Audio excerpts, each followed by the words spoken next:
Hey guys, shape up now to year wow. क्या आपको पता है a diabetic who knows most about his disease faces least problem. आज India diabetes capital of the world हो गया है। इस वीडियो में हम देखेंगे डायबिटीज एग्जैक्टली क्या है, इसके टाइप्स क्या क्या है और इसके सिम्टम्स हम क्या क्या फेस करते हैं।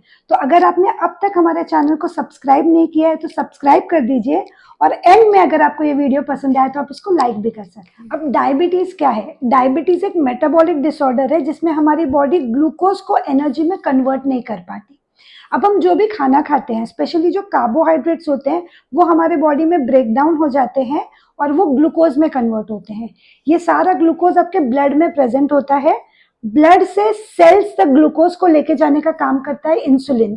तो जब आपके बॉडी में इंसुलिन होता है तभी ये ग्लूकोज आपके सेल्स में जाते हैं और सेल्स में जाने के बाद ये एनर्जी में कन्वर्ट होते हैं जिससे आप अपने सारे एक्टिविटीज कर पाते हैं।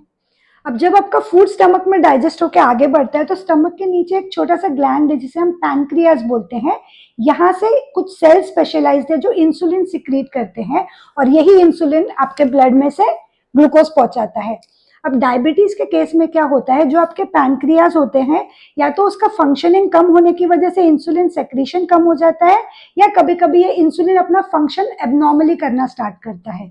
इसकी वजह से क्या होता है, जितना ग्लूकोज है वो सेल्स तक पहुंच नहीं पाता और ये सारा ग्लूकोज आपके ब्लड स्ट्रीम में रह जाता है। ब्लड में शुगर की मात्रा या ग्लूकोज की मात्रा बढ़ जाती है और इस कंडीशन को हम हाइपरग्लाइसेमिया या डायबिटीज कहते हैं।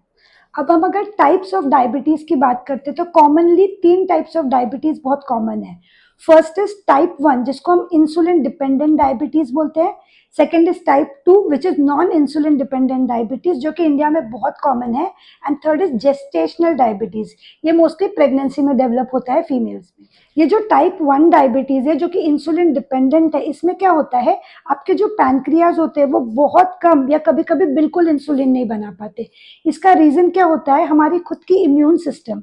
अब हमें पता है इम्यून सिस्टम क्या करती है, हमारे बॉडी की प्रोटेक्टर होती है। ये आपके अंदर जो भी बैक्टीरिया वायरसेस आते हैं उनको डिस्ट्रॉय या फाइट करने में हेल्प करती है। बट बहुत बार अननोइंगली ये इम्यून सिस्टम आपके पैनक्रियास के सेल्स को डैमेज करना या डिस्ट्रॉय करना स्टार्ट करती है जिससे इंसुलिन बनता है। तो उस केस में आपका इंसुलिन प्रोडक्शन या तो नहीं हो रहा है या बहुत कम हो रहा है और वो केसेस को हम बोलते हैं insulin dependent diabetes. And most of the cases इसमें आपको इंसुलिन इंजेक्ट करना बहुत जरूरी होता है और ये केसेस रिवर्सिबल करना ना के बराबर होते हैं। सेकेंड है टाइप 2 डायबिटीज या नॉन इंसुलिन डिपेंडेंट डायबिटीज। ये इंडिया में जैसे मैंने आपको बताया बहुत कॉमन है।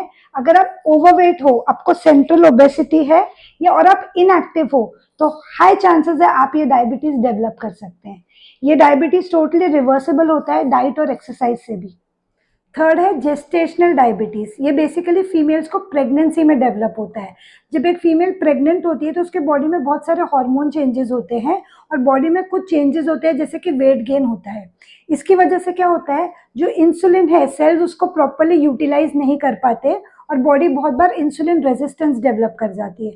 मोस्टली आप देखोगे तो all females develop this insulin resistance problem in the later stage of pregnancy. But जैसे बेबी डिलीवर होता है ये रिवर्स हो जाता है डायबिटीज। बट जिनको भी जेस्टेशनल डायबिटीज है they are at high risk of developing type 2 diabetes. So आपको एक हेल्दी लाइफस्टाइल मेंटेन करनी है। अगर आपको या आपके फैमिली में किसी को डायबिटीज है और आप डायबिटीज रिलेटेड हेल्दी फूड्स देखना चाहते हैं तो ऊपर दिए गए आई बटन पे क्लिक करके आप चेक कर सकते हैं। अब नेक्स्ट हम बात करते हैं कि सिम्टम्स क्या है। मोस्ट कॉमन ये 4 सिम्टम्स डायबिटीज में पाए जाते हैं। हमें पता है डायबिटीज में हमें फ्रीक्वेंटली यूरिनेशन होता है, बहुत ज्यादा प्यास लगती है, बहुत ज्यादा भूख लगती है और लास्ट है कि हमारी जो जख्म होती है ये जल्दी हील नहीं होती। राइट, इसके पीछे रीजन क्या है, जब आपके ब्लड में ग्लूकोज लेवल बहुत ज्यादा है तो बॉडी उसको थ्रो करना चाहता है तो यूरिनेशन के थ्रू आपका एक्सेस ग्लूकोज निकल जाता है। तो जब आप फ्रीक्वेंटली यूरिनेट करते हैं तो बॉडी डिहाइड्रेट होती है। इसी वजह से एक डायबिटिक पेशेंट को प्यास बहुत ज्यादा लगती है। और हम भूख की बात करें तो जैसे मैंने आपको स्टार्टिंग में बताया था, हम ग्लूकोज जब हमारे सेल्स के अंदर जाता है वही ग्लूकोज कन्वर्ट होता है एनर्जी में। अब डायबिटीज में क्या हो रहा है, आपका सारा ग्लूकोज ब्लड में है तो सेल्स के अंदर ग्लूकोज जा नहीं पा रहा क्योंकि इंसुलिन नहीं है।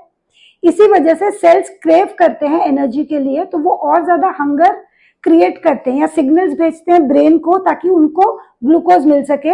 एक डायबिटीज पेशेंट ज्यादा खाता है तो जब तक उसका वो इंसुलिन का प्रॉब्लम बैलेंस नहीं होता या ग्लूकोज एनर्जी में कन्वर्ट नहीं होता, उसको बार बार भूख लगती रहती है।